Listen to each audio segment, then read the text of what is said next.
చాలామంది అఫెండ్ అవుతారు, సీఎంలు కోప్పడతారు.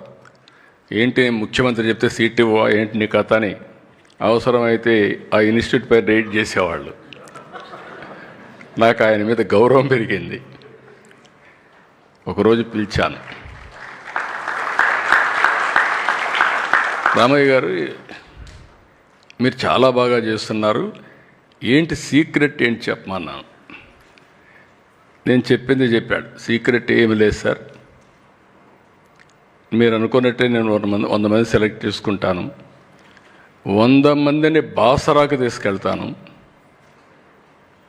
అక్కడ గోదావరిలో స్నానం చేపిస్తాను, 3 రోజులు అక్కడే పెట్టి మెడిటేషన్ చేపిస్తాను.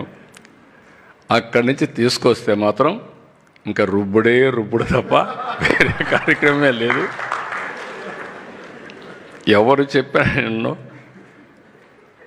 ఆ విధంగా తయారు చేశాను కాబట్టి 100కు 100 మంది ఐఐటీలో సెలెక్ట్ అవుతారని చెప్పాడు. అది రహస్యం. నేను అక్కడి నుంచి నేను ఏది పట్టుకున్న